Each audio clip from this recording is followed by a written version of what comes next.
Jambo wa Tanzania, jambo wananchi wote wa mkoa wa Mwanza.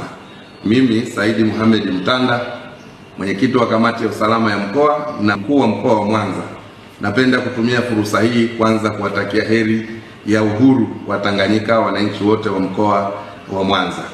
Aidha, nitumie fursa hii kuwashukuru sana wananchi wote wa mkoa wa Mwanza kwa kuendelea kuitikia wito wa serikali wa kuwataka kufanya kazi zao kwa amani na utulivu katika siku hii ya 9 Disemba, na wale ambao hawana majukumu mengi ambao hawana dharura kuendelea kusalia nyumbani na kuendelea kufuatilia shughuli mbalimbali kupitia televisheni na njia nyingine. Aidha, muda mfupi uliopita nimeona clip ikiwa inazunguka katika mitandao ya kijamii inayoonyesha kikundi cha wanajeshi wakiwasikiliza wananchi ambao wanatoa hoja mbalimbali.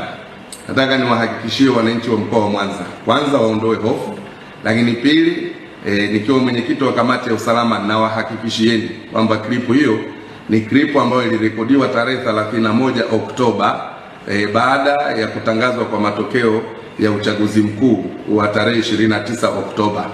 Ilikuwa ni siku 3 baada ya uchaguzi mkuu.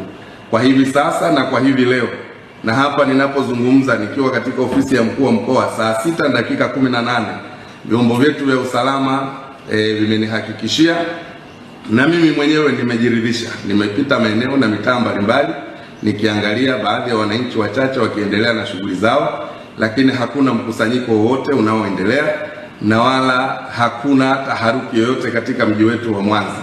Nimekuwa nikipata simu nyingi, siwezi kujibu simu moja moja. Kwa ujumla, nataka niwahakikishie Watanzania na wananchi wa mkoa wa Mwanza wawe na amani. Hali ya utulivu ni kubwa sana, tunawashukuru sana, na endeleeni kushirikiana na serikali. Klipu hiyo ipuuzwe, ni klipu ambayo ilipitwa na wakati. Nafikiri inatumika tu kama propaganda katika kipindi hiki ili kuleta taharuki kwa watu. Lakini hadi hivi sasa saa 6:19 ninapotoa taarifa hii nikiwa katika ofisi yangu ya mkuu wa mkoa wa Mwanza. Kwa hiyo Watanzania na wana Mwanza, kuweni na amani, endeleeni. Nimetoka pale soko la samaki, nimenunua samaki, naendelea na shughuli zangu, na sasa naendelea katika maeneo mengine kuangalia hali ya usalama na kuangalia shughuli mbalimbali za wananchi zinavyoendelea. Asanteni sana.